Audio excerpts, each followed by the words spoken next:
तुका म्हणे याचा विचार पाहती, तेची धन्य होती हरिभक्त. याप्रमाणे मुख्य देवाचा विचार न पाहता आपण भलत्यालाच देव म्हणून बसतो आणि मग फसतो. बाकी कोणासही न जाणता ह्या मुख्य देवाला तू जाण, याचाच फक्त तू विचार कर, असे ज्ञानेश्वर महाराज एका अभंगात म्हणतात. काही नेनोनिया आन, एक विठ्ठलची जाण. हेची भक्ती हेची ज्ञान, एक विठ्ठलची जाण.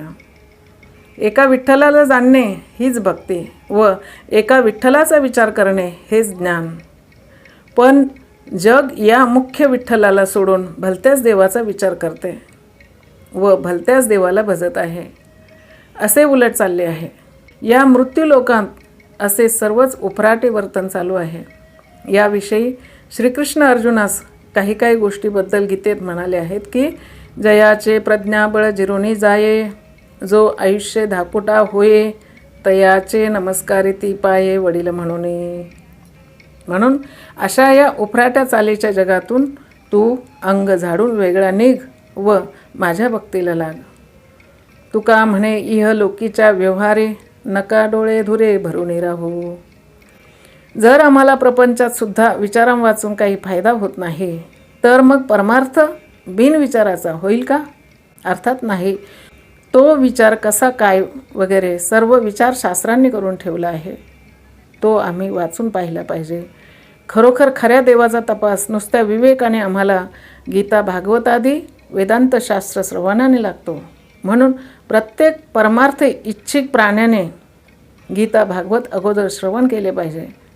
तुकाराम महाराजांसारख्या संतांचे वेदांतपर अभंग वगैरे पाहणे अगर म्हणणे हेही अवश्य आहे. स्वतः तुकाराम महाराजच म्हणतात की, भावे गावे गीत शुद्ध करोनिया चित्त, जरी व्हावा तुझ देव तरी हा सुलभ उपाव. जसे जसे आपण श्रवण करावे तसे तसे अंतःकरण शुद्ध होऊन मग अभिप्राया ते अभिप्राय विये असे अनुभवास येईल. उगीच भराभरा 7 दिवसात नुसते पारायण करणे, उपोषण करणे याला श्रवण म्हणू नये. श्रवणात लक्ष कसे तर पुढील दृष्टांतात पहा. जनकाने शुकाला डोक्यावर पाण्याने भरलेली परात घेऊन फिरण्यास सांगितले.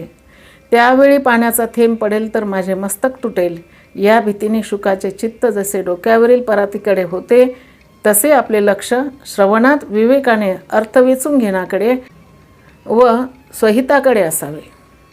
प्रेमाविन भजन नाकाविन मोती, अर्थाविन पोथी वाचुनी काय. शिवाय उदाहरणार्थ भागवतात श्रीकृष्णांनी उद्धवास बोध केला आहे असे लिहिले आहे. त्यात उद्धव